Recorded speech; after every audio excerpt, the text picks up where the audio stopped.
Assalamualaikum warahmatullahi. Alhamdulillahi wahda. Wassalatu wassalamu ala man la nabiyya ba'da. Amma ba'd. Fa'udhu billahi minash shaitanir rajim. Wa qalu innamal bai'u mithlu riba. عن جابر رضي الله تعالى عنه قال لعن رسول الله صلى الله عليه وسلم آكل الربا وموكله وكاتبه وشاهديه وقال هم سواء رواه মুসলিম। সম্মানিত দ্বীনি বৈঠকের দ্বীনি মুসলিম ভাই ও বোন, প্রশংসা আল্লাহর জন্য, শান্তি অবতীর্ণ হোক আল্লাহর রাসূলের উপর সাল্লাল্লাহু আলাইহি ওয়াসাল্লাম।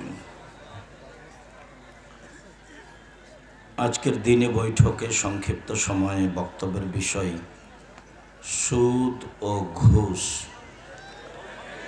সুদ ও ঘুষ নিয়ে আমরা এক গুরুত্বপূর্ণ সংক্ষিপ্ত তথ্যবহল বিবরণের চেষ্টা করব ইনশাআল্লাহুল আজিজ।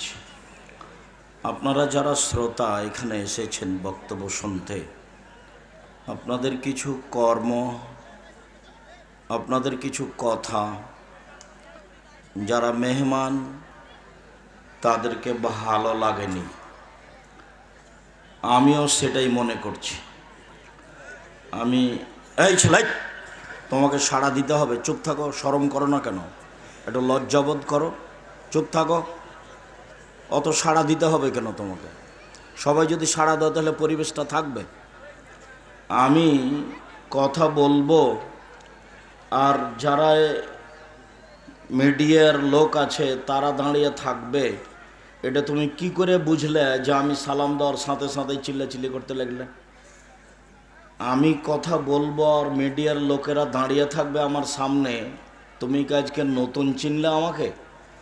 এটা তো একটা তোমার অনুভূতি থাকা দরকার। আর যারা সমাজের দায়িত্বশীল মুরব্বী মানুষ এসেছেন, আমি তো স্টেজে আসিনি, তারা দুইটা কথা বলতেই পারেন, বলবেন, এটাই ঠিক। এবং তাদের ছায়া ছত্রেই এই বৈঠকগুলো হচ্ছে, সেখানে তোমাদের একটু মূল্যায়ন বোধ থাকে না কেন? এটাই কি তুমি যেটা করলে সেটাই কি খুব সুন্দর হলো? তোমার আচরণটা তো তাদের কাছে থেকে গেল, আরও 5 জনের কাছে থেকে গেল, তো সেটাই কি ভালো হলো? 1 মিনিট। আল্লাহর নবী বলছেন, ভাইজান এই বাম দিকের লোক মনে হয় একটু আপনার চেয়ারটা পিছু করতে হবে ভাইজান। আল্লাহর নবী বলছেন, ইন্না আসকালা শাইইন ফি মিজানিল মুমিনি ইয়াউমাল কিয়ামা খুলুকুন হাসান। বিচারের মাঠে মোমেন পুরুষ নারীর নেকির পাল্লায় সবচেয়ে যেটা ভারী নেকি হবে সেটা হলো ভালো আচরণ। সেটা কি? তাহাজ্জুদের নেকি অত ভারী নয়, ভালো আচরণের নেকি যত ভারী। হজের নেকি অত ভারী নয়, ভালো আচরণের নেকি যত ভারী। ইবাদতের জগতে সবচেয়ে ভিন্ন ধরনের ব্যতিক্রম ইবাদত হলো সলাত, নামাজ। কেন? যদি নামাজ থাকে তাহলে বাকি ইবাদত থাকবে, আর যদি নামাজ না থাকে তাহলে বাকি ইবাদত আল্লাহ তাআলা কেটে দিবেন। সেটা রোজা হোক, সেটা হজ হোক, সেটা যেটাই হোক না কেন। তো সলাতের মতো ব্যতিক্রম ভিন্ন ধরনের ইবাদতের নেকি যত ভারী, সদাচরণ ভালো আচরণের নেকি তার চেয়ে অনেক অনেক অনেক বেশি ভারী। ভালো আচরণ কি জিনিস? আল্লাহর নবীকে একদিন জিজ্ঞাসা করা হলো, আল্লাহর নবী, মা খায়রু মাউতিল ইনসান, মানুষকে যা কিছু দেওয়া হয়েছে তার সবচেয়ে উত্তম কি, এটাই জিজ্ঞাসা। আল্লাহর নবী মানুষকে যা কিছু দেওয়া হয়েছে, কি দেওয়া হয়েছে? হাত দেওয়া হয়েছে, পা দেওয়া হয়েছে, জমি জায়গা অর্থ সম্পদ দেওয়া হয়েছে। আল্লাহর নবী এর মধ্যে সবচেয়ে ভালো কোনটা? তো আল্লাহ রাসূল উত্তরে বললেন, আল খলকুল হাসান, ভালো আচরণ, ভালো স্বভাব সবচেয়ে উত্তম জিনিস যেটা আল্লাহ মানুষকে দিয়েছে। একদা আল্লাহর নবী বললেন, একদা আল্লাহর নবীকে জিজ্ঞাসা করা হলো, মালবির আল ইসম, আল্লাহর নবী একটু বলেন তো পাপ কি জিনিস আর নেকি কি জিনিস? এই ছেলে, তুমি কি দায়িত্ব পালন করছো? দাঁড়িয়ে আছো কেন ওখানে? এই তোমরা যারা দায়িত্ব পালন করছো পাহারা দাও। এইখান থেকে নিয়ে একবারে শেষ পর্যন্ত, এখান থেকে শেষ পর্যন্ত পাহারা দিবা। বসতে হবে, না হলে স্থান ত্যাগ করতে হবে। জায়গা না থাকে সেটা ভিন্ন কথা। ব্যক্তিগত স্বাধীনতা দিয়ে এখানে সময় কাটানো যাবে না। ভদ্রতা বজায় রেখে, মান সম্মান বজায় রেখে, এলাকার, দশের, দেশের, নিজের সম্মান বজায় রেখে চুপচাপ বসে আলোচনা শোনার চেষ্টা করুন। তোমরা ছেলেরা যারা দায়িত্ব পালন করছো, কেউ কোথাও দাঁড়িয়ে থাকতে পাবে না। এ ব্যাপারে তোমরা খুব সোচ্চার, সজাগ, সাবধান থাকো। সম্মানিত দিনী ভাই বোন, আল্লাহর নবীকে জিজ্ঞাসা করা হলো, আল্লাহর নবী পাপ কি জিনিস আর নেকি কি জিনিস? এটা জিজ্ঞাসা। পাপ কি জিনিস আর নেকি কি জিনিস? তো আল্লাহর নবী উত্তরে বললেন, আলবির হুসনুল খোলো, নেকি হলো ভালো আচরণ। আল্লাহর নবী তো বললেন না যে নামাজ হলো ভালো আচরণ, হজ হলো ভালো আচরণ। নেকি হলো, নেকি বলতে হলো ভালো আচরণ। নেকি কি জিনিস? তো আল্লাহ রাসূল বলবেন সালাত। নেকি কি জিনিস? তো আল্লাহ রাসূল বলবেন হজ। নেকি কি জিনিস? তো আল্লাহ রাসূল বলবেন রোজা। নেকি কি জিনিস? তো আল্লাহ রাসূল বলবেন কোরআন তেলাওয়াত। তো নেকি কি জিনিস? তো আল্লাহ রাসূল বলবেন তাসবিহ, তাহলিল, জিকির, আজকার।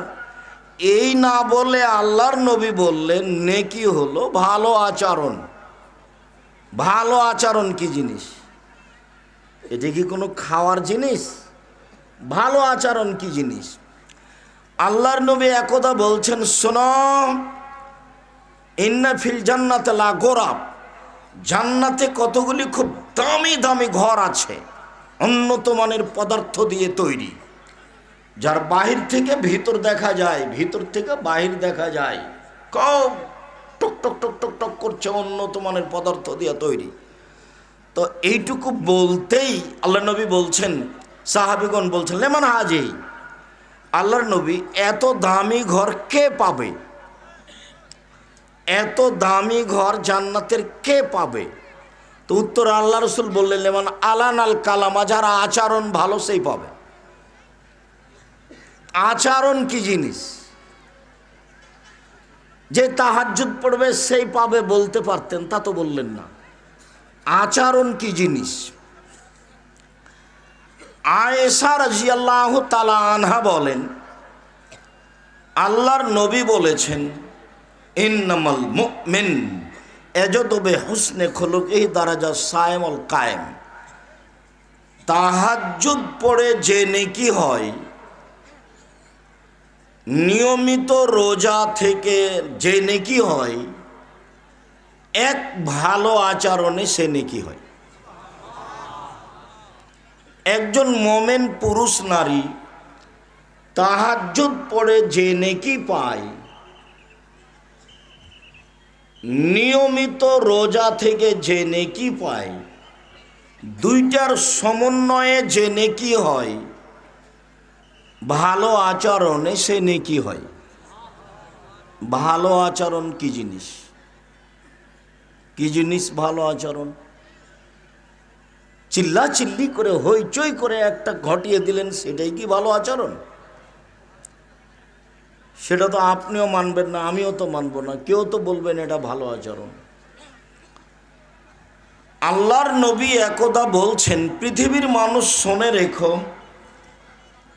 আর বউনান কুনাফিকা ফালা আলাইকা মাফাতাকা মিন, চারটে জিনিস আছে যার, সব কিছু আছে তার, ইহকাল আছে তার, পরকাল আছে তার। চারটে জিনিস আছে যার, সব কিছু আছে তার, ইহকাল আছে তার, পরকাল আছে তার। এক, হুসন খালিকাতিন, ভালো আচরণ। ভালো আচরণ থাকলেই সব কিছু পাওয়া যাবে, এটাই জরুরি। সম্মানিত দিনী ভাই বোন, ভালো কথার নাম ভালো আচরণ। জাযাকুমুল্লাহ খাইর, বারাকাল্লাহ। ভালো কথার নাম ভালো আচরণ, ভালো কর্মের নাম ভালো আচরণ। জীবনে কোনোদিন মুখে মানুষকে কষ্ট দিয়ে, কর্মে মানুষকে কষ্ট দিয়ে ভালো আচরণ অর্জন করতে পারবেন না, এ কথাই ঠিক। ভালো আচরণের আরও 2-3টে হাদিস দিয়ে আমরা আলোচনায় চলে যাব ইনশাআল্লাহ। আল্লাহর নবী বলেন, আল্লাহ তাআলা ভালো আচরণকে বলে, আল্লাহ বলেন, এই ভালো আচরণ, মান ওয়াসালাকে ওয়াসালতুহু, তোমাকে যে নিবে আমি তাকে নিব।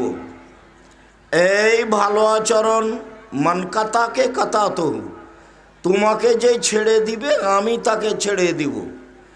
যার ভালো আচরণ নেই তার আল্লাহ নেই। তো খেতে পাই কিভাবে? হিন্দু যেভাবে, ইহুদি খ্রিস্টান যেভাবে খেতে পাই।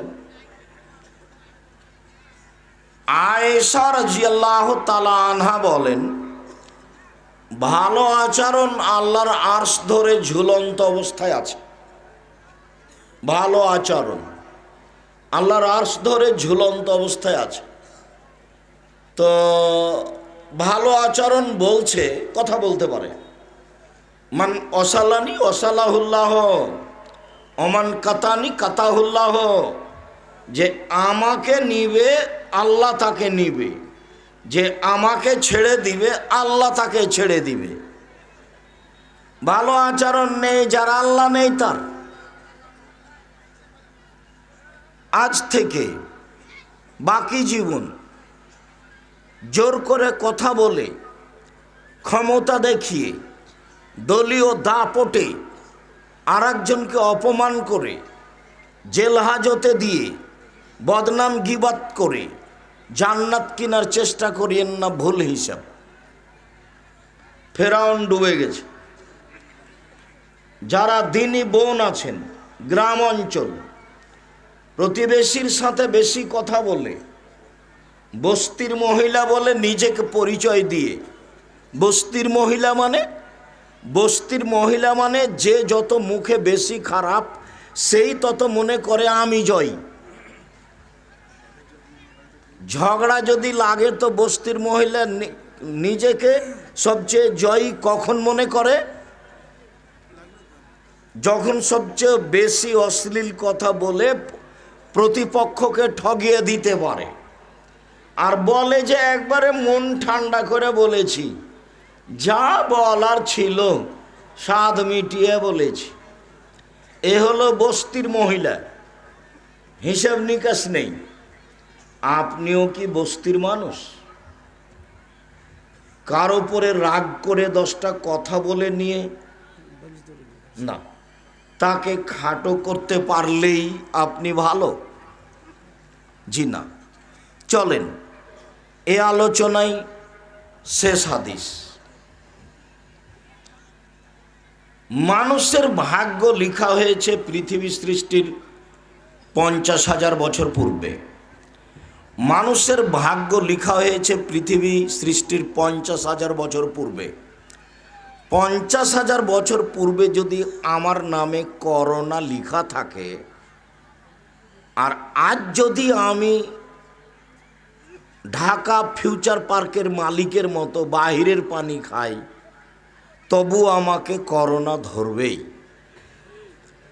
আর যদি পৃথিবী সৃষ্টির 50,000 বছর পূর্বে আমার নামে করোনা না লেখা থাকে, তো যার করোনা হয়েছে তার গায়ের সাথে গাও লাগিয়ে যদি আমি বাকি জীবন থাকি, আমাকে করোনা হবে না। এরই নাম তাকদির, এরই নাম ভাগ্য। তো যখন করোনা দেখা দিয়েছিল তখন আমি বলেছিলাম যে কেউ যদি করোনায় মারা যায়, আমি নিজে হাতে গোসল দিব। কারো যদি করোনা হয় তাহলে আমি তার সাথে একসাথে খাবো, আমি প্রস্তুত। এতে যদি আমার করোনা হয়ে যায় তাহলে আমি বলবো না এর কারণে হয়েছে, আমি বলবো পৃথিবী সৃষ্টির 50,000 বছর পূর্বে আমার নামে করোনা লেখা হয়েছিল, তাই হয়েছে। আমি এর নামে বলবো না। মাস্ক দিয়ে আমি করোনা ঠেকাতে প্রস্তুত নই। হ্যাঁ, জীবাণুর জন্য, ধুলাবালির জন্য সব সময় মাস্ক লাগান, কিন্তু করোনা ঠেকানোর জন্য আপনাকে মাস্ক লাগাতে হবে, এইটা আমি বিশ্বাস করে শিরক করে দুদিন বাঁচতে রাজি নই। দুদিন আগেই মরব, একদিন তো মরা লাগবেই শেষ পর্যন্ত, নাকি? তো মালাকুল মউত যখন মুসার কাছে আসলেন, তো মালাকুল মউত বলছেন আপনার মরণের জন্য এসেছি। তো মুসা আলাইহিস সালাম এক থাপ্পড় দিয়েছেন, মালাকুল মউতের চোখ কানা হয়ে গেছে। হাদিস কিন্তু বুখারী মুসলিম। এইবার মালাকুল মউত আল্লাহর কাছে অভিযোগ করলেন, ঘটনা হলো এই। তো আল্লাহ বললেন, ঠিক আছে মালাকুল মউত, তুমি মুসাকে গিয়ে বলো যে আপনি একটা গাভীর গায়ে হাত রাখেন, আপনার হাতের নিচে যত লোম পড়বে এত বছর আপনার বয়স বাড়িয়ে দেওয়া হলো। তো মুসা আলাইহিস সালাম বললেন, তারপর কি হবে? বলে তারপর মরণ হবে। ও, তারপর যদি মরণ হয় তাহলে এখনই হোক। শিরক করে মাস্ক দিয়ে দুদিন বাঁচতে রাজি নই। আল্লাহর নবী বলছেন, দুইটা কাজ দিয়ে ভাগ্য যেটা লিখা আছে সেটা কেটে নতুনভাবে লিখে দেওয়া যায়, লিখে দেয় আল্লাহ দুইটা কাজে। এক হলো ভালো আচরণ, আর এক হলো দোয়া। আল্লাহ নবী বলছেন, শোনা, মান আহাব্বা আয়ুব সাতালাহু রিজকুহু, কেউ যদি চায় যে তার রুজি বেশি হয়ে যাক, ও ধনী হয়ে যাক, এইটা যদি কেউ চায়, আর ইসারো অয়ুবসাতো ফিয়াসারি অয়ুনসা ফিয়াসারিহি, তার বয়স বেশি করে দেওয়া হোক। কেউ যদি টাকা পয়সা বেশি চায়, কেউ যদি বয়স বেশি চায়, ফালেসেল রাহেমাহু, সে যেন সদাচারণ করে। সদাচারণ করলে বয়স বেশি হয়, সদাচারণ করলে টাকা পয়সা বেশি হয়, তাহাজ্জুদ পড়লে বয়স বেশি হয় না, হজ করলে বয়স বেশি হয় না। ভালো আচরণ, ভালো আচরণ কি জিনিস? এ কি কোনো খাওয়ার জিনিস? মহিলা মানুষ ভালোকে যায় যায় ঝগড়া করে না, যে মহিলা মানুষ ভালোকে ওর সিম গাছ, সিম ধরে ধরে এমন গাছ পাশের ছাগলে, পাশের বাড়ির ছাগলে খেয়ে নিয়েছে, তবুও ধৈর্য ধারণ করে বলছে চাঁপাইনবাবগঞ্জের ভাষায়, যাক বুবু, খেয়েছে খেয়েছে খেয়েছে খেয়ে যা হয়েছে হয়ে গেছে। গালিও দেয় না, ঝগড়াও করে না। এই হলো ভালো আচরণের মহিলা। মহিলা মানুষ ভালো আচরণের কে? আব্দুর রাজ্জাক সাহেব হঠাৎ করে মহিলাদের কথা বলতে লাগলেন ভালো আচরণে, মানে জি, এই জন্য যে আল্লাহর নবী বলছেন সবচেয়ে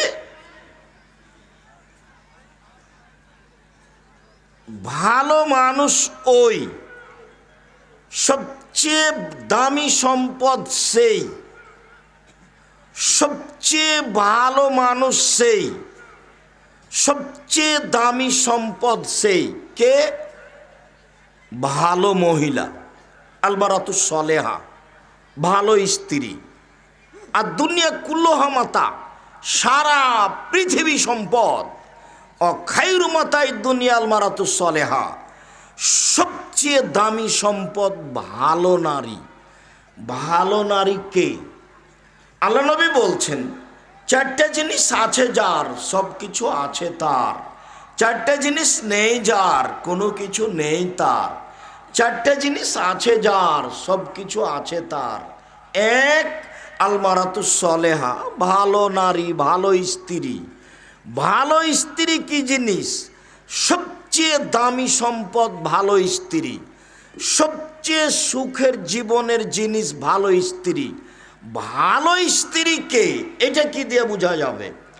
আল্লাহর নবী বললেন যে খায়রুন নিসায়ে, মহিলাদের মধ্যে সবচেয়ে ভালো মহিলা সেই, এই যে আমার আহাত, স্বামী আদেশ করলে পালন করে। ওয়াইদা নাজারা ইলাইহা সাররাথু, স্বামীর সাথে কথা বললে হাসি মুখে বলে। ওয়াইজা গাবানহা হাফেজাথু, স্বামী বাড়িতে না থাকলে নিজেকে হেফাজতে রাখে, মোবাইলে কারো সাথে গল্প করে না, দেবর ভাসুরের সাথে অপ্রয়োজনীয় কথায় জড়িয়ে পড়ে না। তিনটে গুণ আছে যার, সেই হলো ভালো নারী। তিনটে গুণ আছে যার, সেই হলো ভালো নারী। এক, স্বামীর সাথে কথা বললে হাসি মুখে বলে। দুই, স্বামী আদেশ করলে পালন করে, তিতে লাগলেও মিঠা লাগলেও। তিন, স্বামী যখন বাড়িতে থাকে না তখন নিজেকে হেফাজতে রাখে, কন্ট্রোলে রাখে, কারো সাথে মোবাইলে প্রেমের গল্প করে না, এখানে সেখানে যায় না। এই তিনটে গুণ আছে যার, সেই হলো সারা পৃথিবীতে সবচেয়ে ভালো নারী। আল্লাহর নবী বললেন, শোনো পৃথিবীর মানুষ, আর নবীও ফিল জান্নাহ, নবীগণ জান্নাতে যাবেন। আর শহীদও ফিল জান্নাহ, শহীদেরা জান্নাতে যাবে। আর সিদ্দিকও ফিল জান্নাহ, সত্যবাদীরা জান্নাতে যাবে। ও নিসাও আহলিল জান্নাহ, মহিলারাও জান্নাতে যাবে। সিরিয়ালে তারা খুব দামি। কোন মহিলা? স্বামী যদি কোনো সময় রাগ করে তো হাতখান ধরে বলে, যতক্ষণ পর্যন্ত আপনি খুশি না হবেন ততক্ষণ পর্যন্ত আমি কোনো কিছু খাবো না। এই নারী জান্নাতি নারী। আবার বলি, বেখেয়াল থাকলে ধরতে পারবেন না। এই ছেলে, কারো গায়ে হাত দিয়ে বসবে না, একবার রেডি প্রস্তুত থাকো। পাখি যেন মনে করে তুমি পাথর। তুমি আব্দুল্লাহর জন্য ব্যস্ত, আমিও ব্যস্ত। আমিও আব্দুল্লাহর বক্তব্য শুনি, আব্দুল্লাহর পরিকল্পনা নিয়ে আমিও দোয়া করি। তার মনে একটা স্বাদ, দেশ জুড়ে সে মক্তব চালু করবে ইনশাআল্লাহ, যেখানে শিক্ষা কার্যক্রম এবং দাওয়াতি কার্যক্রম থাকবে। কেন এ পদক্ষেপ নিল? দেশ দুনিয়া ঘুরে এসে বুঝলো ইহুদি খ্রিস্টান বুদ্ধি বিক্রি করে খায় আর বিদ্যা বিক্রি করে খায়। তাই পদ্মা সেতুতে ওরা হলো ইঞ্জিনিয়ার আর আমরা হলাম কামলা, কিষান। তো এই দুঃখ কোথায় রাখি? দেশ ঘুরে বুঝলাম যে বিদ্যা বুদ্ধি বিক্রি করেই খায়। চলেন সূচনায় বিদ্যায় যাই, এমন বিদ্যা সূচনায় রাখি যাতে করে ছেলেটা ভাবে যে ইহকালে পরকালে মানুষের মতো মানুষ হতে চাই। শুধু দুনিয়াতে যদি মানুষের মতো মানুষ হই তাহলে ধোঁকাবাজ প্রতারকও হতে পারে। কিভাবে? ওই যে নীলফামারী ডিমলা থানার সতেজ ব্রেনের ছেলেটা, দেখতে খুব সুন্দর, মেধা খুব ভালো, বাইরে থেকে পড়ে এসেছে, বড় ডাক্তার। সে এখন পিজে হাসপাতালের ডাক্তার, 3 লক্ষ টাকা বেতন। গ্রামে আসে একদিন, তবুও 4টা-5টা করে পরীক্ষা দিয়ে দেয়। টাকা ইনকামের প্রয়োজন। প্রেসক্রিপশনে 1000-1500 টাকা লাগে। আর ঔষধ ওই কোম্পানির লিখে, যেই কোম্পানি তাকে টাকা দিয়েছে।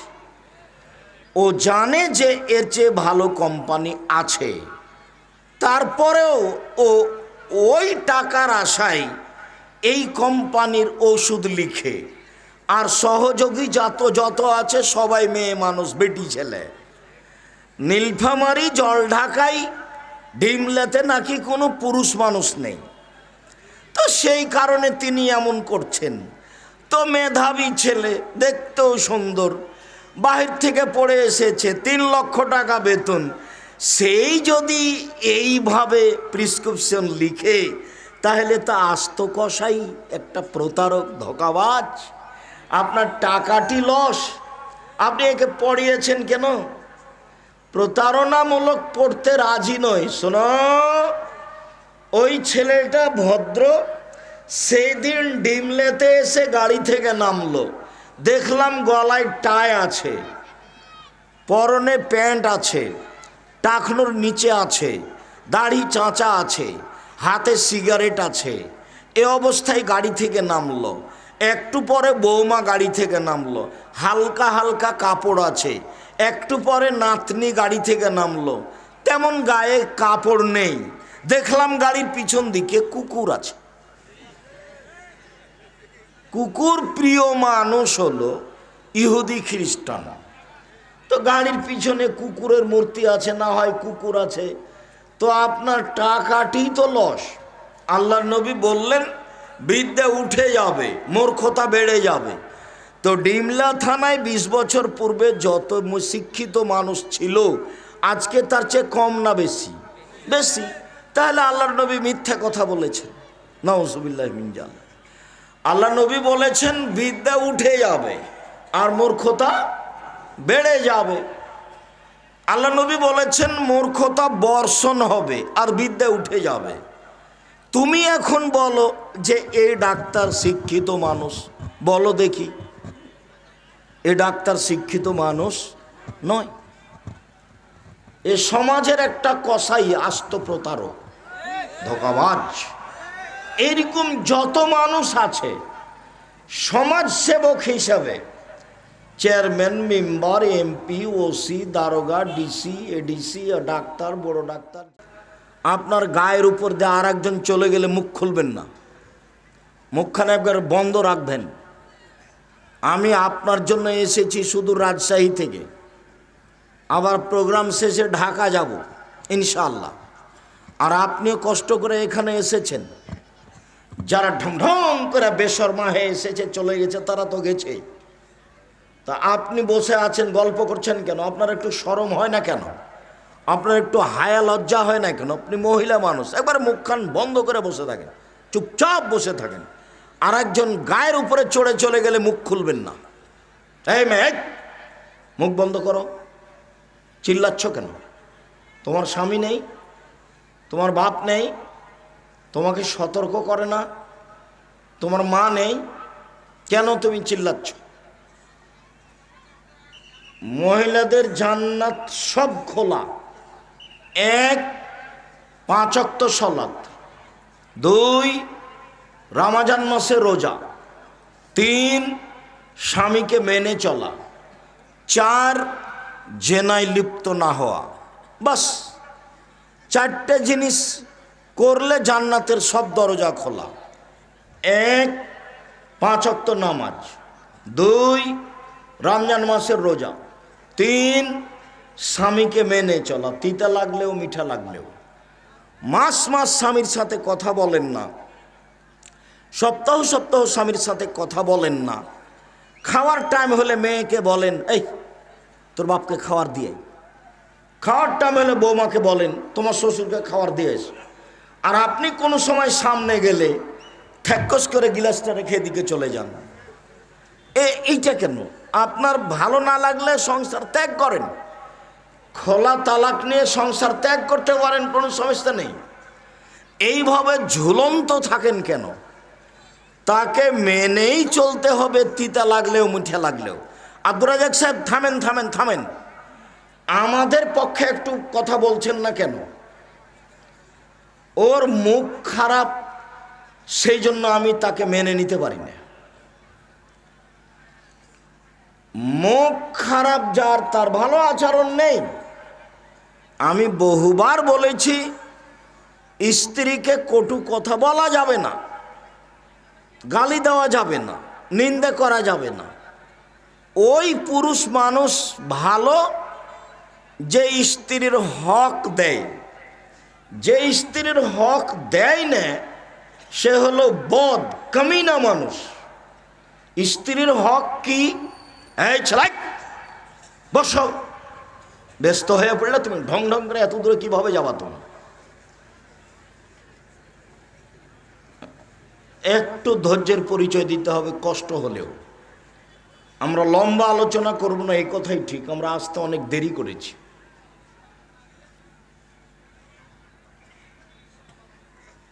স্ত্রীর হক দিতে হবে। এক, যেই মানের কাপড় আপনি পরেন সেই মানের কাপড় তাকে পরাতে হবে। দুই, যে মানের খাদ্য আপনি খান সে মানের খাদ্য তাকে খাওয়াতে হবে। তিন, কটু কথা বলতে পাবেন না, কোনো সময় বলতে পাবেন না তোমার ঠোঁটটা মোটা। একবার ঠোঁট মোটা বললে 10 বছর ভালোবাসবে না। কোনো সময় বলতে পাবেন না যে তোমার রংটা কালো, এগুলো বলতে পাবেন না। দিন রাত খালি প্রশংসা করবেন। ওরা প্রশংসা প্রিয় মানুষ, বুদ্ধি কম। বেশি প্রশংসা করলেই খুশি, সারা রাত পা টিপে দিবে, পা মেসেজ করে দিবে। আপনি করেন, প্রশংসা করেন, আপনি তো বুঝেন না, খালি বদনাম। না, তুমি তুমি তোর বাপ দিল না, এটা তো আবার নীলফামারি। মানে আব্দুর রাজ্জাক সাহেব কি বললেন? নীলফামারি মানে কি? আরে নীলফামারি মানে বলতে চাইলাম এটা রংপুর। রংপুর মানে কি বলতে চাইলেন? রংপুর মানে বলতে চাইলাম যে যৌতুক ছাড়া ছেলের বিবাহ দেয়নি, যৌতুক ছাড়া বিবাহ দেয়নি। কাপুরুষ ঘৃণিত পুরুষ আপনি। বাপ বেটা ভিক্ষা করে খেতে পারেন না? ভিক্ষা করে খাবেন। যৌতুক নেবেন কেন? যৌতুক নেবেন কেন? ভিক্ষা করে খাবেন। ভিক্ষা মানুষে দিবে। যদি ডিমলাই না দেয় নীলফামারি যাবা, নীলফামারি রংপুরে যাবা, রংপুরে না দিলে বাড়ি ঘর ছেড়ে একবারে ঢাকা চলে যাবা, কমলাপুর স্টেশনে। মানুষ ভিক্ষা দিবে? বাপ বেটা ভিক্ষা করে খাবা, যৌতুক নেবে কেন? যৌতুক নেবে কেন? শতবার বলেছি, ভিক্ষা করা টাকা দিয়ে চাউল কিনে ভাত খেয়ে ইবাদত কবুল হবে। ভিক্ষা করা টাকা দিয়ে চাউল কিনে ভাত খেয়ে ইবাদত কবুল হবে। যৌতুকের টাকা দিয়ে চাউল কিনে ভাত খেয়ে ইবাদত কবুল হবে না। এটাই চূড়ান্ত। যা বললাম কিয়ামত পর্যন্ত আর একজন উল্টিয়ে ধরবে এই সাহস নেই। যৌতুকের টাকা দিয়ে চাউল কিনে ভাত খেয়ে ইবাদত কবুল হবে না। 24 ঘন্টার মধ্যে কাঠ, ফার্নিচার, মোটরসাইকেল, সাইকেল, টাকা পয়সা সব ফেরত দিতে হবে। সন্ধ্যা হতে হতে ফেরত দিতে হবে। এই ছেলে, তোমার বাপের মুখখানার দিকে দেখো, কালো হয়ে আছে, নিচু হয়ে আছে। তো তোমার বাপকে বলো যে আব্বা ভিক্ষা করে খাবেন। বলো, তোমার বাপ পাশে আছে, বলো আব্বা ভিক্ষা করে খাবেন। ভিক্ষা করে খাবে কেন তোমার বাপ? তোমার বাপের জমিদারি আছে, জমি লিজ দিয়ে খাবে। জমি লিজ দেওয়া যায়, লিজ দেওয়া বুঝেন? মানে খাই খালাসি খেয়ে শেষ। বন্দুক নয়, বন্দুক হারাম, কট হারাম। লিজ বুঝেন? লিজ বুঝেন? মানে বছরও শেষ, টাকাও শেষ। হ্যাঁ, এইটা দেন, জমি দেন, কিন্তু বন্দুক রাখা যাবে না। টাকা আবার ফেরত নেবেন, তাহলে জমি ছাড়বেন, এগুলো চলবে না। আব্দুর রাজ্জাক সাহেব কিছু কিছু টাকা ছেড়ে দিয়ে, সবই টাকা ছেড়ে দিয়ে 500 টাকা নেন, তবুও চলবে না। ওই পথই হারাম, ওটা সুদ। তারপরে ব্যবসা করেন, দিন মজুরি করে খান, ভিক্ষা করবেন কেন? আমি বলছি সেটা হলো উপার্জনের শেষ পথ। মানুষের উপার্জনের শেষ পথ কি? ভিক্ষা। তো যৌতুক নিব, শ্বশুরের কাছে টাকা নিব কেন? এখন নোংরামি, এখন নোংরামি।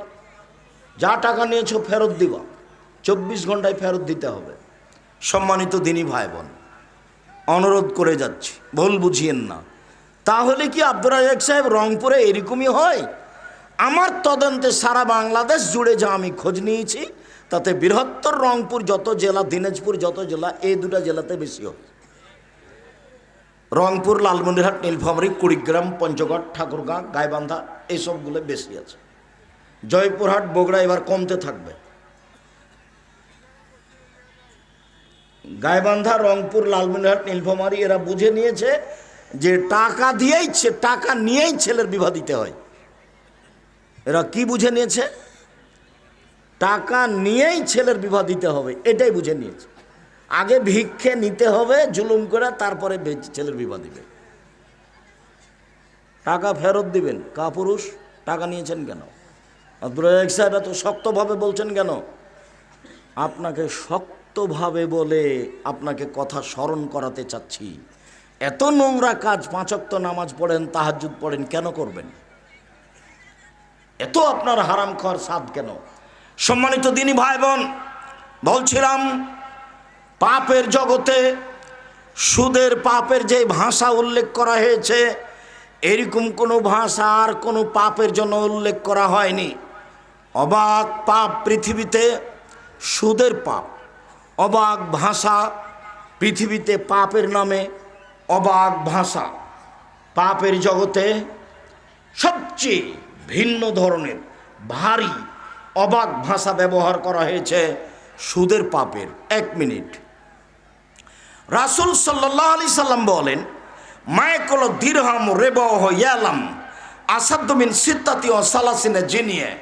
কেউ যদি জেনে শুনে 1 টাকা সুদ খায়, 36 বার জেনা করে যত পাপ হবে, 1 টাকা সুদ খেলে তার চেয়ে বেশি পাপ হবে। এমন কোনো পাপ নাই যেই পাপকে জেনার সাথে লাগানো আছে। পাপের জগতে সবচেয়ে বড় পাপ শিরক। শিরক করলে জেনার সমান পাপ হয়, এ কথা আল্লাহর নবী বলেন। এই ছেলে, পাপের জগতে দ্বিতীয় মহাপাপ হলো বাপ মায়ের অবাধ্য চলা। বাপ মায়ের অবাধ্য চললে সেই পাপটা জেনার সমান পাপ হলো, এ কথা আল্লাহর নবী বলেননি। পাপের জগতে তৃতীয় মহাপাপ হলো মিথ্যা সাক্ষী দেওয়া। নীলফামারী জেলে বহু মানুষ 10 বছর থেকে জেলে আছে, ও নিজেই জানে না আমি কেন জেলে। জজ জানে না ঘটনা কি, উকিল জানে না ঘটনা কি। মিথ্যাভাবে মামলা দিয়েছে, মিথ্যা সাক্ষী খাড়ো করেছে। সাক্ষী বলছে আমি 2 চোখে তাকে মারতে দেখেছি, জজের সামনে বলছে। অথচ যার ব্যাপারে বলছে সেদিন সে বাড়িতেই ছিল না, সেদিন ছিল চট্টগ্রামে, কিন্তু ওকে দমানোর জন্য 1 নম্বর আসামি করেছে তাকে। এখন সাক্ষী লাগবে, তো সাক্ষীকে বলেছে 50,000 টাকা দিব, তুই সাক্ষী দিবি। হ্যাঁ, কি দিতে হবে বলেন? আমি বলবো সেভাবে। তুই বলবি যে আমি নিজে চোখে দেখেছি মারতে। তো 30 বছর জেল হয়ে গেল। জজ তো দেখলো ঘটনায়, যার জন্য পাপের জগতে তৃতীয় পাপ কোনটা? মিথ্যা সাক্ষী। মিথ্যা সাক্ষী মহাপাপে, কথা ঠিক, কিন্তু পাপকে জেনার সাথে জড়ানো হয়নি। এই চলে, আবার শোনো, 24 ঘন্টার মধ্যে তোমাকে কিস্তি থেকে নাম উঠিয়ে নিতে হবে। আর আপনাকে বলছি, আপনি আর কিস্তিতে যাবেন না। আপনার স্ত্রীকে নিষেধ করে দিবেন, কিস্তিতে উঠাতে যাবে না। আপনার স্ত্রী আপনার কথা না মানলে তাকে তালাক দিতে হবে, এই কথাই ঠিক। আমি বলি না, আদেশ করিনি তালাক দেন, আমি পরামর্শ দিচ্ছি তালাক দেন। এটা আমি পরামর্শ দিচ্ছি। ও হলো হস্তিনী বউ। যে বউ নিজে ঢং ঢং করে যে কিস্তি তুলে, ও হলো হস্তিনী বউ। ওকে রাখা যাবে না, ও ভালো নয়। ও হলো হস্তিনী বউ, ওকে রাখা যাবে না। 24 ঘন্টার মধ্যে কিস্তি বন্ধ করতে হবে। মনে রাখবেন, খুব স্পষ্ট কথা, যারা সুদ খাবে তাদেরকে একদিন ভিক্ষা করতে হবে, করতেই হবে। হয় সে ভিক্ষা করবে, না হয় তার ছেলে ভিক্ষা করবে, না হলে তার নাতি ভিক্ষা করবে। কেন? আল্লাহ বলছেন যে সুদ খেলে টাকা কমে যায়। আল্লাহ তাআলা বলেন ইয়ামহাকুল্লাহুর রিবা ওয়া ইউরবিস সাদাকাত, সুদ মানুষের টাকাকে কমিয়ে দেয় আর দান মানুষের টাকাকে বেশি করে দেয়। সুদ মানুষের টাকাকে কমিয়ে দেয়, দান মানুষের টাকাকে বেশি করে দেয়।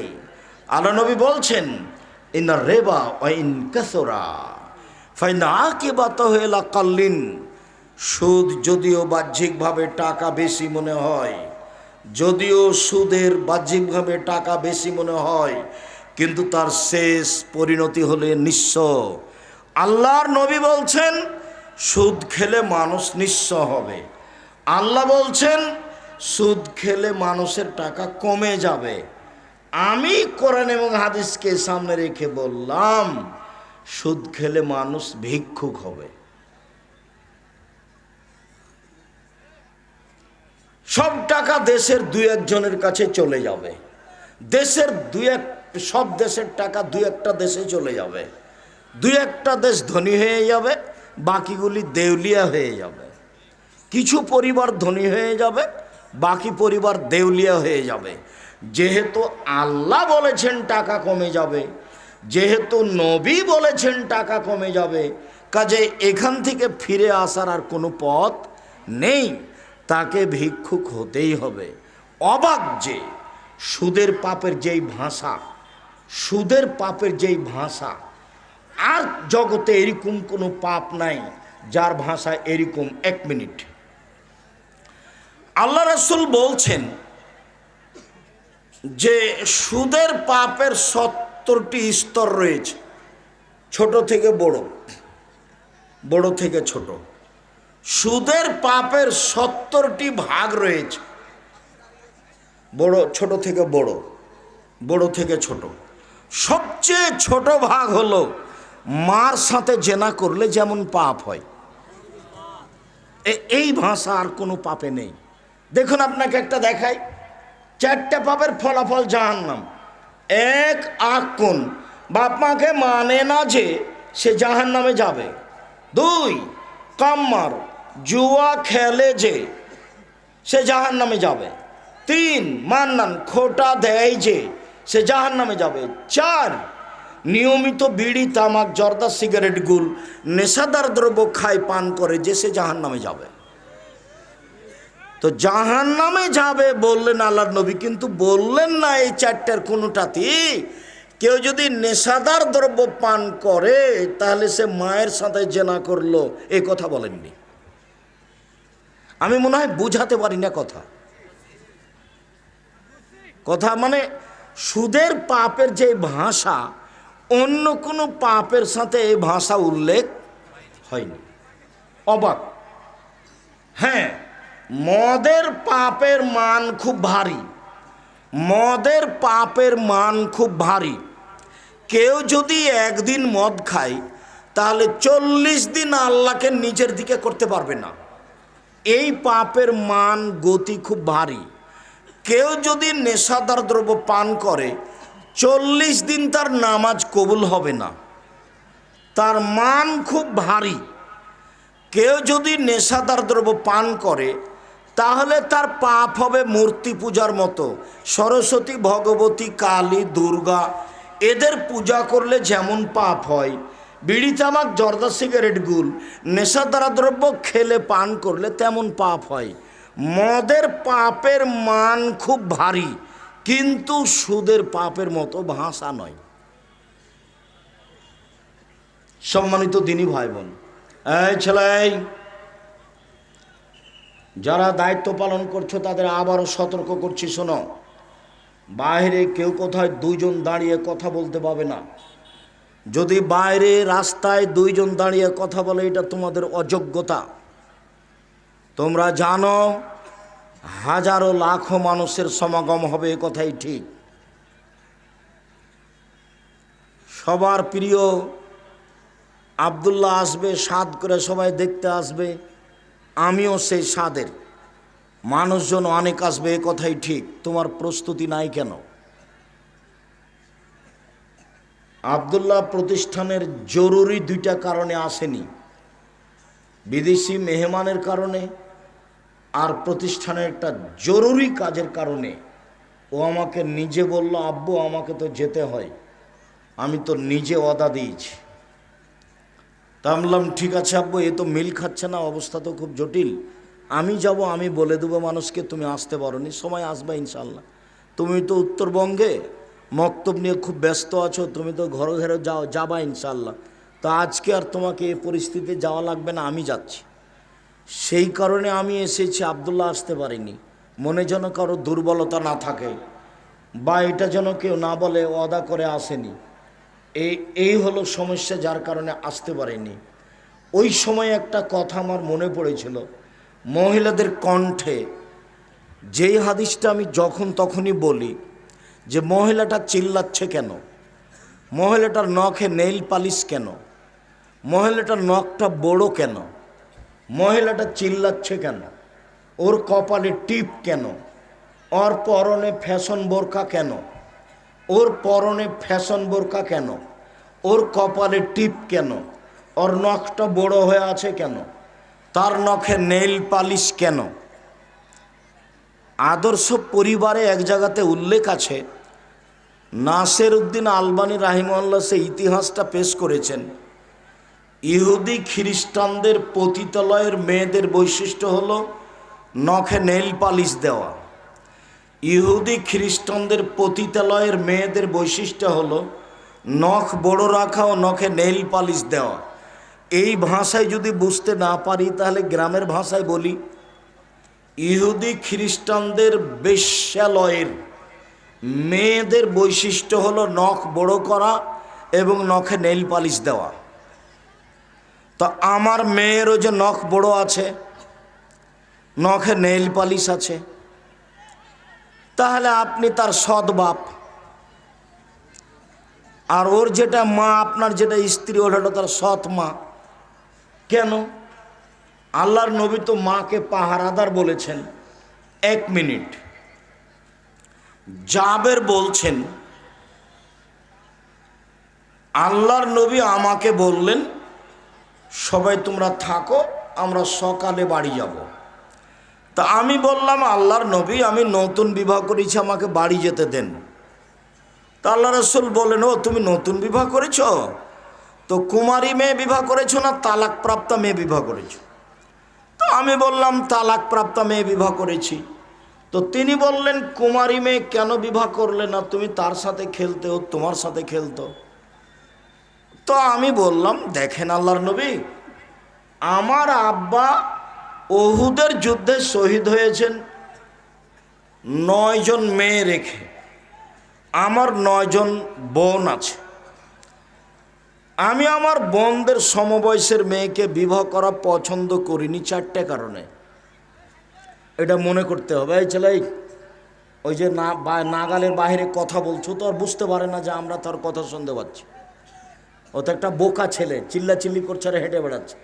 তোমরা যারা পাহারা দিচ্ছ কি, তোমরা বাহিরে পাহারা দাও, ওর তো আর কথা শোনার প্রয়োজন নেই। সেই জন্য বোকামির পরিচয় দিয়ে চিল্লাচ্ছে আর একজনকে ডাকছে চলে যাচ্ছে। আমি কি আবদুল্লাহ বিন ফজল সারা রাত বক্তব্য দিব? এই তো আর কিছুক্ষণ পরই শেষ হয়ে যাবে ইনশাআল্লাহ।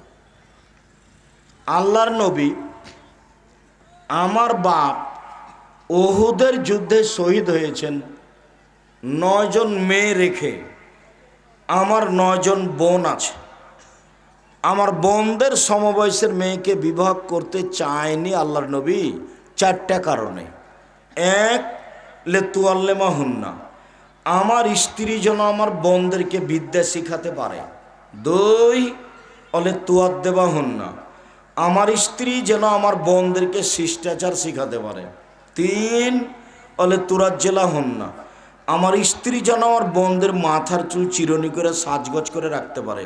4, অলে তাকুমা আলাইহিন্না, আমার স্ত্রী যেন আমার বোনদেরকে পাহারা দিতে পারে। মা হলো পাহারাদার, মা হলো পাহারাদার। এবার তুমি বলো তোমার বোনের নখটা বড় কেন? তুমি বলো যে আমার মা পাহারাদার। তুমি বলো, তোমার মা নবীর কথার সাথে অন্যায় করেছে, তোমার মাই এই পরিবারটাকে ধ্বংস করেছে।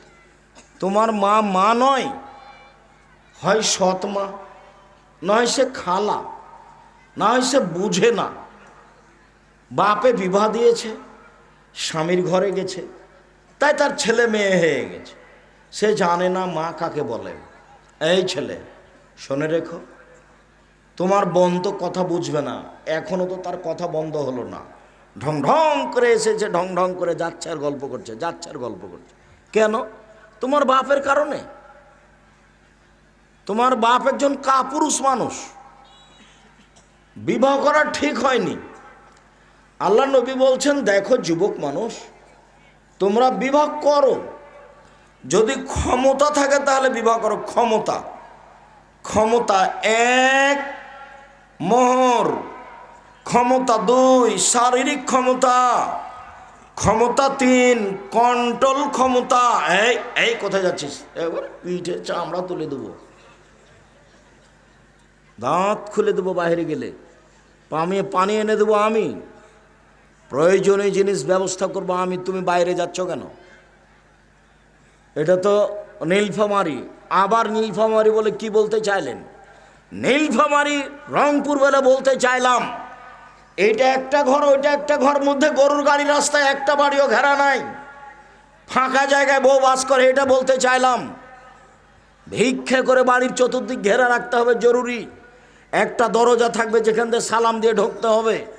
বাড়ির চতুর্দিক ফাঁকা কেন? একে কে বলেছে বাড়ি? এটা হলো যাযাবরের বাড়ি। মনে কষ্ট নিন না, আমার কিছু আসে যায় না। যাযাবর কে? ওই যে ট্রেন স্টেশনের আশেপাশে থাকে, যে কিছুদিন থাকার পরে এলাকায় পেশাব পায়খানা করার পরে চলে যায়, আবার কোনো জায়গায় থাকে। ওরাও মুসলমান, ওরা যাযাবর। আমরাও কি তাই? অবশ্যই তাই। কিভাবে? এই যে ওরও বাড়ির চতুর্দিক নাই, আপনারও বাড়ির চতুর্দিক নাই। এ তো সাতক্ষীরার মতো। আপনারা এই যে সাতক্ষীরা মানে ওইদিকে একটা ঘর, এইদিকে একটা ঘর, মধ্যে গরুর গাড়ির রাস্তা। আপনি যে এখানে বসবাস করছেন বউ বেটি নিয়ে, তো আমি সালাম দেব কোথায়? আপনি কিভাবে ঢোকেন বাড়িতে? দরজায় যে নাই, তা আপনি সালাম দিবেন না, কোথায় সালাম দিবেন? দরজায় যে নাই। সবচেয়ে গরিব মানুষ আবু হুরায়রা। সবচেয়ে গরিব মানুষ কে? আবু হুরায়রা রাদিয়াল্লাহু তাআলা আনহু। একদিন বলছেন, আল্লাহর নবী, আমার মা আপনাকে খুব গালি দেয়, আপনি একটু আমার মায়ের জন্য দোয়া করেন তো। আল্লাহর নবী, তো আল্লাহ রাসূল বললেন, আল্লাহুম্মা হাদি উম্মা আবি হুরায়রা, আল্লাহ তুমি আবু হুরায়রার মাকে হেদায়েত দান করো। আবু হুরায়রার মা এখন ইসলাম গ্রহণ করবে। আবু হুরায়রা বাড়িতে যাচ্ছে, দেখলে দরজা বন্ধ। কান লাগিয়ে শুনছে যে ওর মা পানি দিয়ে গোসল করছে, দরজা বন্ধ। খোলার সাথে সাথে দেখে মায়ের মাথায় কাপড় নাই। মায়ের সাথে ছেলের মুখামুখি। মা বলছে, আশহাদু আল্লা ইলাহা ইল্লাল্লাহ ওয়া আশহাদু আন্না মুহাম্মাদার রাসূলুল্লাহ, আমি সাক্ষ্য দিচ্ছি আল্লাহ ছাড়া কোনো মাবুদ নাই, আমি সাক্ষ্য দিচ্ছি মুহাম্মদ আল্লাহর রাসূল। আবু হুরায়রা মা মুসলমান হয়ে গেল। আমি এখন এই কথা বলিনি, আমি বলছি সবচেয়ে গরিব মানুষের কি আছে? বুঝতে পারলেন না? দরজা আছে, ঢুকতে পারল না, তো ভিতরে তো যেতে পারলো না। বুঝা গেল না মনে হয় কথা? দেখছে যে দরজা বন্ধ। আবু হুরায়রা বাড়িতে আসলো, দেখছে দরজা বন্ধ। দরজার ওখানে কান লাগিয়ে শুনছে ওর মা মনে হয় গোসল করছে, এরকম পানির শব্দ শুনতে পাচ্ছে। হঠাৎ করে মা দরজা খুলে দিয়েছে, দেখি মায়ের মাথায় কাপড় নাই। সব বিবরণ আবু হুরায়রা নিজে দিচ্ছে। তো দরজায় থেমে গেল মানে কি বুঝালাম বলেন তো দেখি? বাহির দরজা আছে। তা আমি যে মুসলমান, আমার বাপ মুসলমান, আমার দাদা মুসলমান, আমরা নীলফামারী ডিমলাতে বসবাস করি 500 বছর থেকে। আমরা 500 বছর থেকে মানে খাঁটি পাক্কা আহলে হাদিস।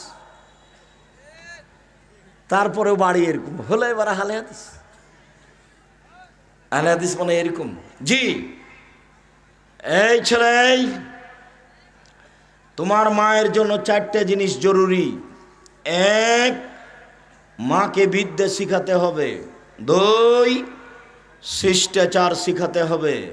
3, মেয়েকে সাজগোজ করে রাখতে হবে। 4, পাহারা দিতে হবে। শিষ্টাচার। শিষ্টাচার কি জিনিস? নখ কেটে দিতে হবে। শিষ্টাচার কি জিনিস? নেইল পালিশ দেওয়া যাবে না। কি দিতে হবে? মেহেদি দিতে হবে। শিষ্টাচার কি জিনিস? কপালে টিপ দেওয়া যাবে না। কেন যাবে না? হিন্দু মেয়েকে বিবাহ করার 10টি পদ্ধতি, তার একটা পদ্ধতি নাম রাক্ষসী বিবাহ। মেয়ের বাপ বিবাহ দিবে না, ছেলে মেয়েটাকে বিবাহ করবেই। জোর করে যদি কপালে টিপ দিতে পারে তাহলে বিবাহ হয়ে গেছে। তো টিপ প্রথা কোথা থেকে এসেছে? হিন্দুদের পক্ষ থেকে এসেছে। আমার মেয়ে কপালে টিপ দিতে পারে না, তো তোমার বোন টিপ দিল কেন? তোমার ওটা সৎ মা, এই জন্য। ওটা তোমার খালা, এই জন্য। উপস্থিত বৈঠকের মুসলিম বোন, আমি এখানে কথা রেখে দিলাম, আপনি এই পরিবারের পাহারাদার। এই মেয়ে, তোমার মা এই পরিবারের পাহারাদার। তোমার মা যদি পাহারা না দেয় পরিবার ক্ষতিগ্রস্ত, ধ্বংস হবে, কথাই ঠিক। শুনুন, আব্দুল্লাহর একটা বক্তব্যে আপনি শুনতে পাবেন, টাকাকে যদি নিজ গতিতে চলতে দেয় মানুষ, তাহলে মানুষ সমাজে শান্তি পাবে। আর টাকাকে যদি নিজ গতিতে চলতে না দেয় তাহলে মানুষ বিপদে পড়বে, মানুষ ভিক্ষুক হয়ে যাবে। টাকার নিজ গতি কি? টাকার নিজ গতি হলো বিনিময়ে ব্যবহার হবে টাকা। আমি একটা টিস্যু বক্স নিলাম, বিনিময়ে কি দিলাম? টাকা। এটা হলো টাকার নিজস্ব গতি। এই ছেলে, টাকার নিজস্ব গতি বলো তো কি? বিনিময়ে ব্যবহার হবে। আমি 1 কেজি বেগুন নিলাম, কি দিব? টাকা দিব। তাহলে টাকা কিসে ব্যবহার হলো? বিনিময়ে ব্যবহার হলো। কেউ যদি টাকা দিয়েই টাকা নেয় তখন আর টাকা বিনিময়ে ব্যবহার হলো না, তখন তারা টাকার উপরে জুলুম করলো। মানুষ যদি মুদ্রার উপরে জুলুম করে টাকার উপরে, তাহলে মানুষ বিপদে পড়বে, এ কথাই ঠিক। আবার মনে রাখতে হবে, টাকার নিজ গতিতে চলতে দেওয়া মানে কি? টাকাকে বিনিময়ে ব্যবহার করতে হবে। আর টাকা দিয়ে যদি কেউ টাকা নেয় তাহলে টাকাকে বিনিময়ে ব্যবহার করা হলো না, টাকার উপরে জুলুম করা হলো, তখন মানুষ বিপদে পড়বেই, এটা মনে রাখবেন। এই ছেলে, কথা খেয়াল করো না কেন? বলো তো, টাকার নিজস্ব গতি কি? বিনিময়ে ব্যবহার হওয়া। 1 কেজি মূলা কিনলাম, বেগুন কিনলাম, বিনিময়ে কি দিব? টাকা। যখন টাকা দিয়ে টাকা নিব তখন কি বিনিময় হলো? হলো না, তার নাম সুদ। তার নাম সুদ। তখন জনগণ বিপদে পড়বে, এই কথা মনে রাখতে হবে। এই ছেলে, ভুল বলেছ। আহাল্লাহুল বায় ওয়া হাররামা রিবা। আল্লাহ সুদকে চিরদিনের জন্য হারাম ঘোষণা করেছেন, আর ব্যবসাকে চিরদিনের জন্য হালাল ঘোষণা করেছেন। আল্লাহ বলেছেন, পৃথিবীর মানুষ শুনে রেখো, ব্যবসা চিরদিনের জন্য হালাল আর সুদ চিরদিনের জন্য হারাম। আরো মনে রাখবেন, আল্লাহ নবী বলেন, আত্তাজারা সাদিকুন ইয়াউমাল কিয়ামা ওয়া শুহাদা সিদ্দিকুল আম্বিয়া। সত্যবাদী ব্যবসায়ীরা নবীদের সাথে জান্নাতে থাকবে। সত্যবাদী ব্যবসায়ীরা নবীদের সাথে জান্নাতে থাকবে। সুদখোরেরা নবীদের সাথে জান্নাতে থাকবে? আবার বলছেন, আর তেজারাত মাল কিদওয়াল হালাফ। ব্যবসা করলে অনেক সময় মিথ্যা কথা চলে আসে, অনেক সময় ও অজান্তে কসম চলে আসে। আল্লাহর কসম, এটা আমার 20 টাকাতে নেওয়া আছে, মানে ওই যে কসম করবে এটা তার মনে ছিল না, চট করে বলেছে আল্লাহর কসম। তখন আল্লাহ রসুল বলছেন, ফাসুবহু বিসাদকা, দান খায়রাত দিয়ে এটা মিটিয়ে দাও, এটা দান খায়রাত দিয়ে মিটিয়ে দাও। সাবধান। আল্লাহ তাআলা বলেন, ইয়া আইয়ুহাল্লাযীনা আমানু লা তাকুলু রিবা আযাফা মুযাফা, দ্বিগুণ শতগুণ হারে সুদ খায় না। এবার আল্লাহ পরহেজগার মানুষকে বলছেন, ইয়া আইয়ুহাল্লাযীনা আমানুত্তাকুল্লাহ দারু মা বাকিয়া মিনার রিবা। ও পৃথিবীর পরহেজগার মানুষ, তোমরা সুদ ছেড়ে দাও, তোমরা সুদ ছেড়ে দাও।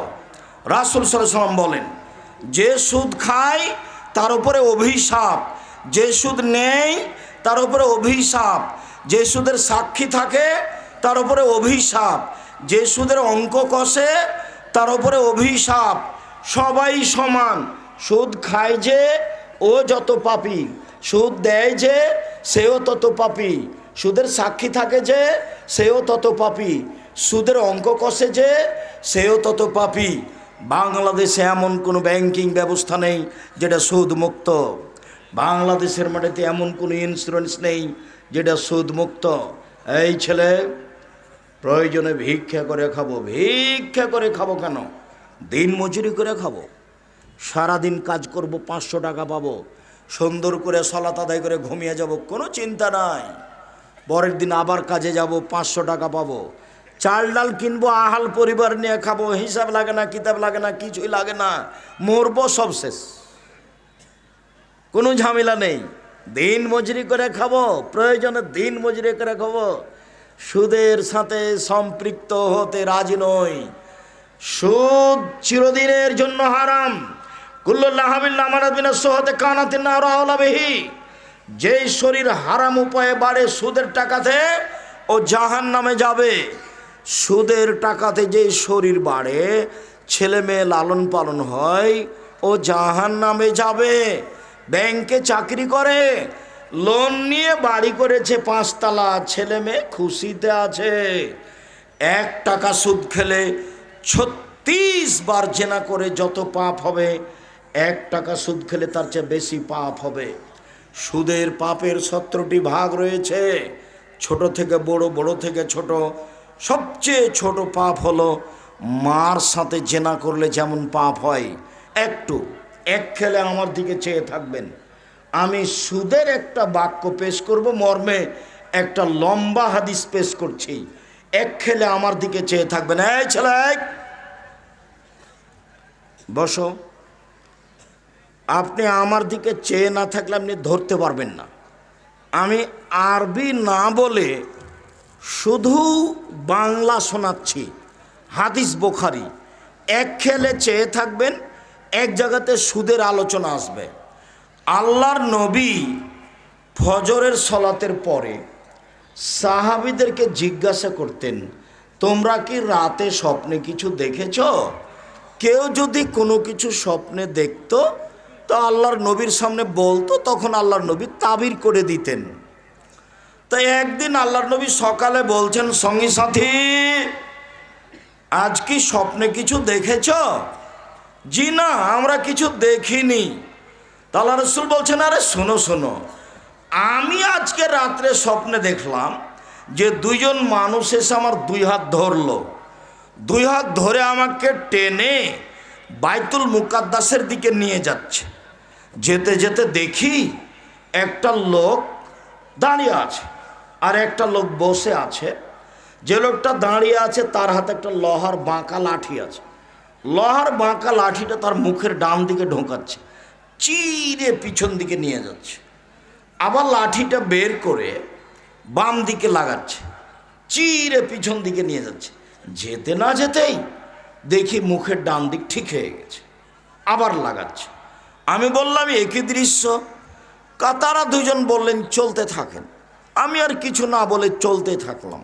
যেতে যেতে দেখি একটা লোক চিত হয়ে শুয়ে আছে, পাশে একটা লোক দাঁড়িয়ে আছে, হাতে একটা পাথর আছে, মারছে তার মাথার ওপরে। মাথাটা একবারে ভেঙে চৌচির হয়ে যাচ্ছে, পাথরটা ছিটকে দূরে চলে যাচ্ছে। ও পাথরটা আনতে যাচ্ছে, আনতে না আনতে দেখে মাথা ঠিক হয়ে গেছে, আবার মারছে, আবার ভেঙে যাচ্ছে। আমি বললাম, একই দৃশ্য। তারা 2 জন বললেন, চলতে থাকেন। আমি কিছু না বলে চলতে থাকলাম। যেতে যেতে দেখি একটা গর্ত, চুলার মতো, ওপর দিক সংকীর্ণ, নিচের দিক প্রশস্ত, ভিতরে আগুন জ্বলছে, ধাঁধা ধাঁধা ধাঁধা করে জ্বলে উঠছে। তো ওর ভিতরে যা আছে মনে হচ্ছে বের হয়ে পড়ে যাবে। আবার যখন কমছে তখন সব ভিতরে চলে যাচ্ছে। দেখি সেখানে পুরুষ এবং নারী উলঙ্গ হয়ে জমা ধরে আছে, ধাঁধা ধাঁ করে উপরে চলে যাচ্ছে, আবার নিচে নামছে, আবার উপরে যাচ্ছে, আবার নিচে নামছে। জমা ধরে আছে পুরুষ নারী, ওদের গায়ে কোনো কাপড় নেই, আগুনের ভিতরে এভাবে জ্বলছে। আমি বললাম এ কি? তারা দুজন বললেন চলতে থাকেন। আমি কিছু না বলে চলতে থাকলাম। দেখি একটা রক্তের নদী, নদীর পাশে একটা লোক দাঁড়িয়ে আছে, রক্তের নদীর মাঝামাঝিতে একটা লোক আছে। তো যে লোকটা পাশে দাঁড়িয়ে আছে তার হাতে একটা পাথর আছে। লোকটা যেটা রক্তের মাঝামাঝিতে আছে ও উঠার চেষ্টা করছে, যতবার উঠে আসছে ততবার মুখের ওপরে পাথর মেরে তাকে রক্তের নদীর মাঝামাঝিতে করে দিচ্ছে। আমি অবাক হয়ে গেলাম। আমি বললাম একই দৃশ্য। তারা দুইজন বললেন চলতে থাকেন। আমি কিছু না বলে চলতে থাকলাম। আস্তে আস্তে দেখি একটা বাগান, সবুজ বাগান, অনেক বড় বাগান। দেখি একটা অনেক বড় গাছ, গাছের পাশে দেখি একটা বৃদ্ধ মানুষ বসে আছে। দেখি সামনে অনেকগুলি ছেলে, পাশে দেখি একটা লোক আছে, ওর হাতে একটা লোহার লাঠি আছে। দেখিও আগুনকে এইভাবে উত্তেজিত করছে, আগুনকে খেপিয়ে তুলছে। এরপরে ওরা দুজন আমাকে গাছের উপর দিকে নিয়ে চলে গেল। দেখি একটা সুন্দর ঘর গাছের উপরে, সেই ঘরে আমাকে ঢুকিয়ে দিল। আল্লাহু সামাদ লামারা আহাসানা কাত্ত। আমার জীবনে আমি এত সুন্দর ঘর কোনোদিন দেখিনি। সেখানে আছে যুবক, যুবতী, বাচ্চা ছেলে, পুরুষ, বৃদ্ধ, সব মানুষ আছে। ওরা আমাকে বের করে নিল, ওপরে নিয়ে গেল আর একটা ঘরে। আল্লাহু সামাদ। পরের ঘরটা আগের ঘরের চেয়ে আরো অনেক অনেক অনেক সুন্দর। সেখানে আছে যুবক, সেখানে আছে বৃদ্ধ মানুষ। আমি বললাম এই শোনো, এতক্ষণ যা দেখলাম বলে দাও। কি দেখলাম? হ্যাঁ বলে দিব, শোনেন। এই ছেলে শোনো, যারা দিনী বোন আছেন একটু খেয়াল করেন। তোমরা খুব প্রস্তুতি নাও, মুরব্বী আপনারা খুব প্রস্তুতি নেন। এখন বিবরণ হবে এগুলো কি।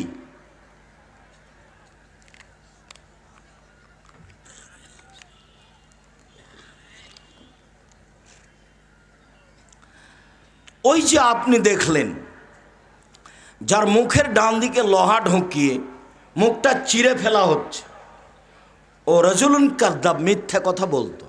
ইউফালু বিহি ইলা ইয়াউমিল কিয়ামা, মিথ্যার কারণে তার এই শাস্তি দেওয়া হচ্ছে।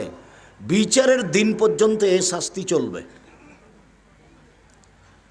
যার মুখ লোহার লাঠি দিয়ে চিরে ফেলা হচ্ছে, কি করতো?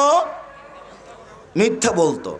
আল্লাহর নবী বলছেন পৃথিবীর মানুষ শুনে রেখো, কেউ যদি মজাক করে হলেও মিথ্যে না বলে, কেউ যদি মজাক করে হলেও মিথ্যে না বলে, আমি মুহাম্মদ তাকে জান্নাতে একটা ঘর নিয়ে দিব। মজাক করে হলে মিথ্যা বলবে না। মজাক করে কি জিনিস? এই আমার যেখানে কলমটা ছিল কে নিয়েছে রে? আমি দেখিনি। কে যে নিল কলমটা? এখানেই তো ছিল। একটু আমি কলমটা নিয়েছিলাম, আমি দেখছিলাম যে দেখি আপনি কি করেন, কি বলেন। এর নাম মজাক করা, স্বাভাবিক ব্যাপারে। তা আল্লাহ নবী বলছেন যে মজাক করেও যদি কেউ মিথ্যা না বলে, আমি মুহাম্মদ তাকে কি নিয়ে দিব?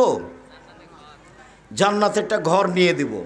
আলোচনা পাবা উপদেশ বই, আর আলোচনার নাম হলো সত্য মিথ্যা, সেখানে ওই হাদিস আছে।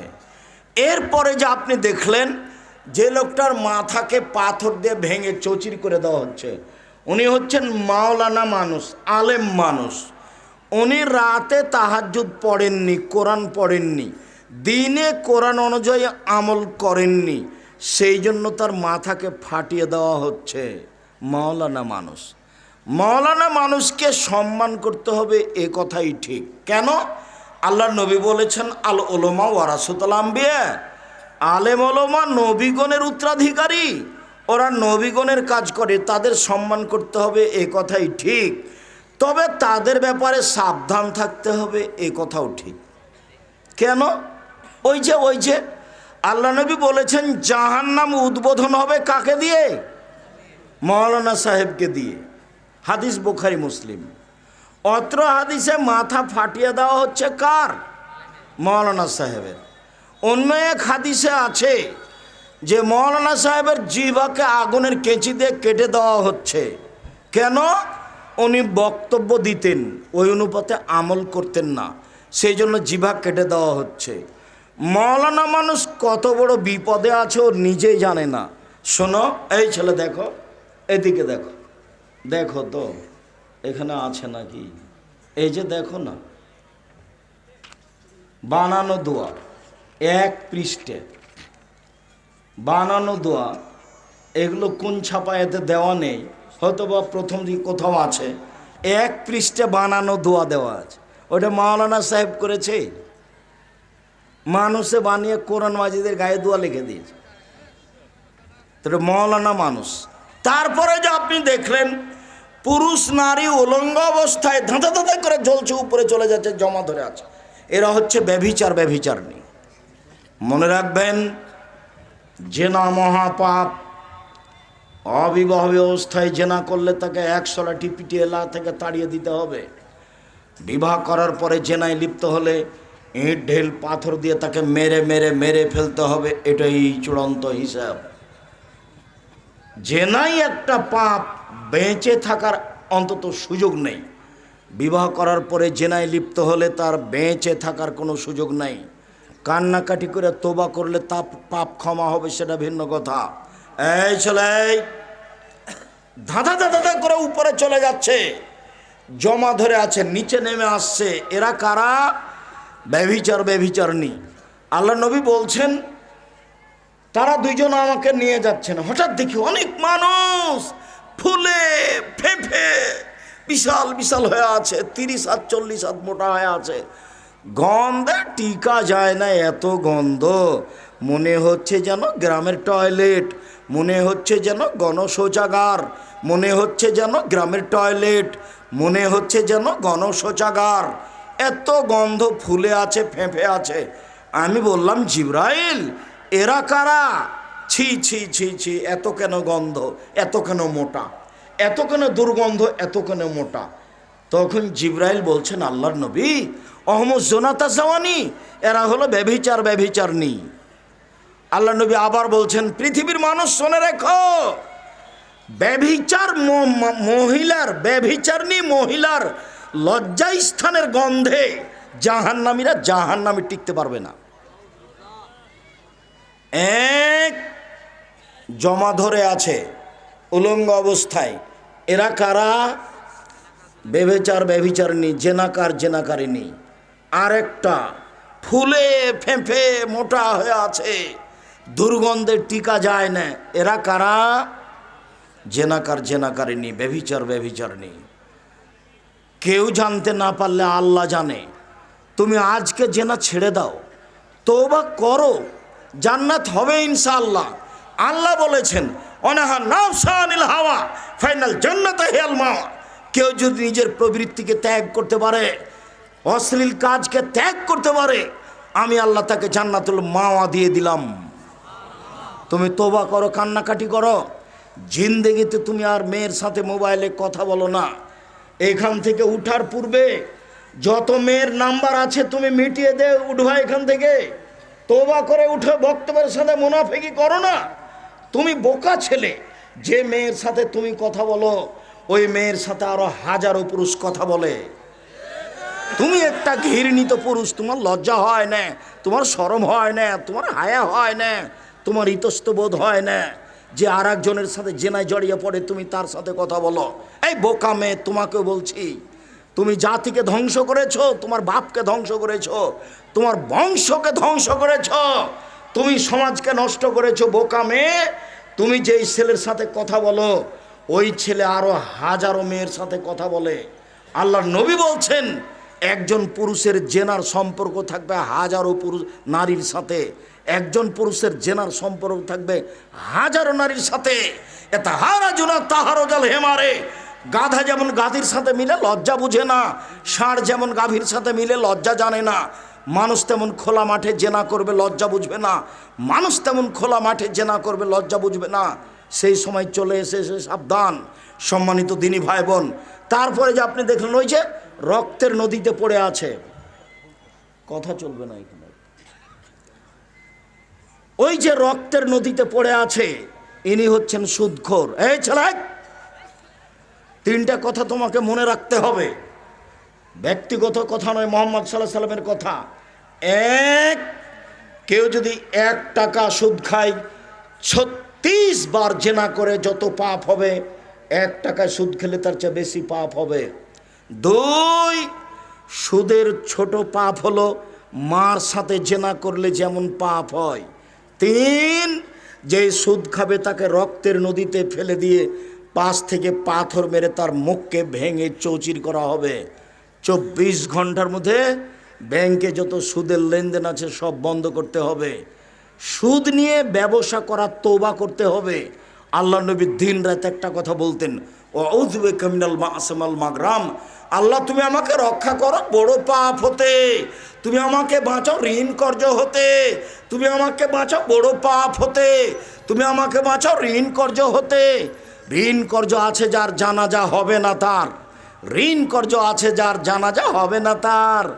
খুশি হয়ে 50 লক্ষ টাকা ব্যাংক থেকে নিয়ে লোন নিয়ে বাড়ি করেছে, বোকার মাথায় গোবর আছে। স্বামী স্ত্রী মিলে খুশি হয়েছে, ছেলে মেয়ে লালন পালন করছে, ধর্মকে বিক্রি করে নীতিকে বিক্রি করে জাহান্নাম কিনে ভুল হিসাব তওবা করে আসতে হবে এখান থেকে। কে বলেছে আপনি হুঁশিয়ার মানুষ? আপনি নিজে জাতির জন্য কলঙ্ক, আপনার বিদ্যা জাতির জন্য কলঙ্ক, আপনি একজন সমাজে কলঙ্কিত মানুষ। সুদের পাপের যে ভাষা উল্লেখ হয়েছে পৃথিবীতে আর কোনো পাপের ভাষা সেটা উল্লেখ হয়নি। অতএব সুদ দ্রুত ছেড়ে দিতে হবে, টাকাকে নিজ গতিতে চলতে দিতে হবে। নইলে আপনি ভিক্ষা করবেন, নইলে আপনার ছেলে ভিক্ষা করবে, নইলে আপনার নাতি ভিক্ষা করবে। ভিক্ষা করতেই হবে, আজ হোক আর কাল হোক। আল্লাহ বলেছেন ভিক্ষা করতে হবে, নবী বলেছেন ভিক্ষা করতে হবে। আল্লাহ বলেছেন টাকা কমে যাবে, নবী বলেছেন নিঃস্ব হবে। আমি বলছি দুটার সমন্বয়ে তাকে ভিক্ষা করতে হবে। শুনুন, আপনি যে বড় গাছটা দেখলেন পাশে একটা বৃদ্ধ মানুষ বসে আছেন, উনি হচ্ছেন ইব্রাহিম। সামনে কতগুলি মুসলিম অমুসলিমের ছেলে আছে। পাশে যে দেখছেন একটা লোক আগুনকে উত্তেজিত করছে, উনি হচ্ছেন জাহান্নামের মালিক। প্রথম ঘরটাতে ঢুকলেন, এটা হলো সাধারণ মোমেন পুরুষ নারীর ঘর। এখনই যেটাতে ঢুকলেন এটা হলো শহীদদের ঘর। এই যে আপনার ডান হাত ধরে আছি আমি হচ্ছি জিব্রাইল। এই যে আপনার বাম হাত ধরে আছেন ইনি হচ্ছেন মেকাইল। একটু উপর দিকে দেখেন। দেখলাম, দেখছেন কি কত সুন্দর ঘর? হ্যাঁ, এটা আপনার ঘর। আমাকে ছেড়ে দাও, আমি ঢুকে যাই। না না না না, আপনার বয়স বাকি আছে। যখন আপনার বয়স শেষ হয়ে যাবে তখন আপনি এখানে চলে আসবেন। বুখারীর হাদিস। সম্মানিত দিনী ভাই বোন, আপনাকে খুব সতর্ক সাবধান করছি। 1, 5 ওয়াক্ত সালাত। 2, হালাল রুজি। 3, কোরআন তেলাওয়াত। 4, আড্ডা না পিটা। দোকানপাটে বসে কোথাও গল্প করবেন না, সময় দিবেন না। আজকেই শেষ সময়। আজকে যত মেয়ের সাথে সম্পর্ক আছে নাম কেটে দিতে হবে, নাম্বার মিটিয়ে দিতে হবে। 24 ঘন্টার মধ্যে সুদ লেনদেন বন্ধ করতে হবে, করতেই হবে।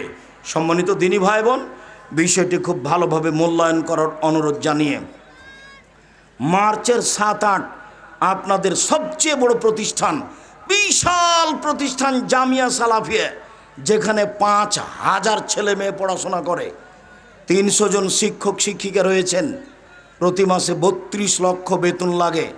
আপনাদের এই প্রতিষ্ঠান রূপগঞ্জ জামিয়া সালাফিয়া, নারায়ণগঞ্জ, ঢাকা, মার্চের 7, 8 সম্মেলন। অবশ্যই 7 করে দেখতে আসবেন। সেখানে একটা মসজিদ তৈরি হচ্ছে, যেই মসজিদে 10,000 মানুষ একসাথে একতলায় সালাত আদায় করতে পারবে। এটা আপনাদের সম্পদ, সবার সম্পদ। বক্তব্য শেষে আমি বইগুলি সংগ্রহ করার জন্য অনুরোধ জানাচ্ছি। এখন তো সেটা হবে না।